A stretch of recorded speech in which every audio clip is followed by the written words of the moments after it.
오전장 시장에 영향을 미쳤던 주요 이슈들 간단히 점검을 좀 해보고요. 오후장 시장에 영향을 미칠 주요 변수들 체크를 해보는 그런 시간입니다. 신승용의 눈 시간 시작을 하도록 하겠습니다. 오늘 시청자 여러분께 드리고 싶은 말씀은요. 지금 현재 시장 내 전반적인 패러다임이 변하고 있다는 것, 이 점에 주목을 해서 앞으로 어떤 방향의 투자 전략을 갖고 하면 좋을지 시청자 여러분과 같이 고민을 좀 해보는 시간을 마련을 했습니다. 그 패러다임의 변화, 차지를 하고 있는 큰 세 가지 좀 생각을 해보면 일단 시장 내 4대 악재가 있다는 것, 그 악재, 지금 정점을 반환점을 통과하고 있다는 부분이 되겠습니다. 이 부분 한번 잠시 후에 조금 더 자세히 생각을 해보도록 하겠고요. 두 번째, 글로벌 투자 심리는 계속되는 긍정적인 심리가 이어지고 있다는 점입니다. 우리 시청자들 다들 알고 계시죠? 지난밤 뉴욕의 다우지수, S&P 500지수, 지난 금융위기 이전 수준의 사상 최고치를 계속 경신을 했다는 점. 이 점은 글로벌 투자 심리의 긍정적인 부분, 앞으로의 지속 가능성을 계속해서 말을 해준다라고 해도 과언이 아닐 듯 싶습니다. 세 번째입니다. 지금 현재 시장, 일단은 많이 들으셨을 얘기일 수도 있습니다. 저점 매수 영역대에 이미 진입을 했다라는 얘기가 되겠습니다. 그렇다면 다시 말씀을 드리면 바겐 헌팅이 가능하다라는 말씀인데요. 소위 말하는 바텀 피싱, 그 바닥에 있는 고기들, 물반 고기반 속에서 고기를 얼마든지 쉽게 건져낼 수 있다라는 그런 의미가 되겠습니다. 한 가지 한 가지씩 조금 더 쉽게 풀어가도록 하겠습니다. 4대 악재 정리를 해보겠습니다. 네 가지가 악재가 아닌가 이렇게 지금 생각이 되는데, 첫 번째는 북한발 리스크.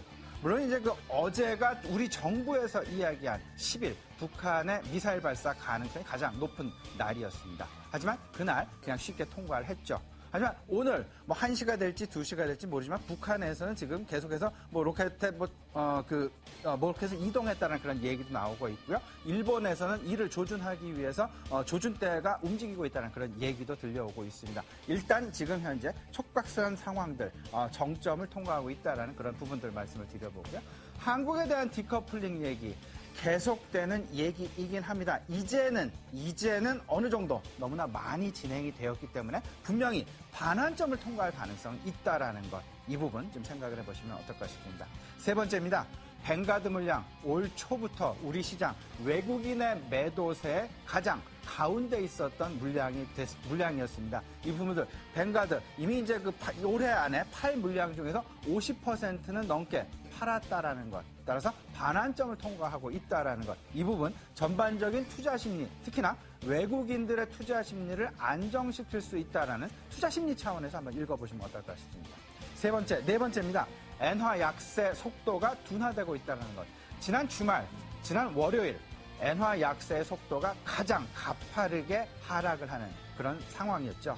99엔까지 지금 나와 있는 그런 상황인데, 하지만 99엔대에서 조금 좀 횡보하고 있는 그런 모습 나타나고 있습니다. 이 얘기는 엔화의 방향성은 이미 다들 알고 있는 사실이긴 하지만 엔화의 어떤 그 변동성 부분은 상당 부분 축소되었다. 이런 부분들로 인해서 전반적인 4대 악재 부분 이미 극단의 정점은 통과해서 점차 누그러들고 있는 그런 방향으로 가고 있다는 것, 시장의 투자 심리를 안정시키는 방향으로 가고 있다는 것, 한번 긍정적인 관점에서 접근하시면 어떨까 싶습니다.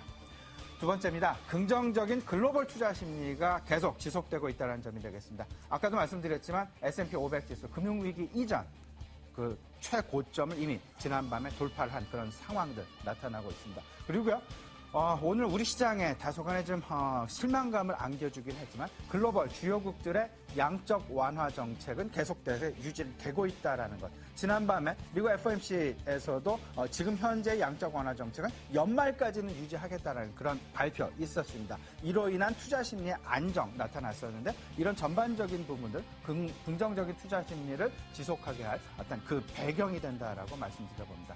따라서 지금 현재 가장 주목할 경제 지표를 한번 정리해 보겠습니다. 여러 가지 경제 지표가 있습니다. 저는 통상 우리 시청자분께 네 가지 경제 지표를 말씀을 드리는데, 고용 부분이 있고, 소비 부분이 있고, 물가 부분이 있고, 그다음에 제조 부분이 있습니다. 하지만 이제 제조 부분은 다소간 조금 옆으로 밀린 것이 아닌가라는 그런 생각이 들고, 지금 현재 가장 중요한 지표는 고용과 물가 부분이다라고 다시 한번 우리 시청자에게 강조드리겠습니다. 마지막입니다. 이제 지금 현재 과연 대응은 어떻게 해야 될 것이냐 시청자분과 얘기를 좀 나누고 싶은데 저점 매수 영역이 이미 진행이 되어가고 있다라는 그런 얘기입니다. 시장 패러다임이 어떻게 변화하는지 이런 부분들 이제는 싼 주식을 너무나 시장 내에 많기 때문에 어떤 주식을 고를까라는 그런 관점으로 시장 내 저점 매수가 많이 지금 들어오고 있다는 것, 유입이 되고 있다는 걸 감안을 하셔야 되겠습니다. 그렇다면 이런 부분들 어떻게 좀 진행하면 좋을까? 낙폭과대 무조건입니다. 그리고 두 번째, 1분기 실적 시즌. 오늘도 GS건설에 대한 시장의 실망 매물. 어찌 보면 실적과 상당히 밀접한 연관이 있다라는 부분이 되겠습니다. 이로 인해서 석유화학 소재주들의 주가까지 지금 영향이 미쳐져 있는 그런 상황인데요. 성장 스토리 무조건적으로 살펴봐야 되겠습니다. 가장 대표적인 업종, 뭐니 해도 IT 업종이다라는 말씀 다시 한번 강조드립니다. 그리고 또 한 가지 있죠. 보수적인 관점에서 항상 PBR 관점의 접근이 항상 유효했습니다.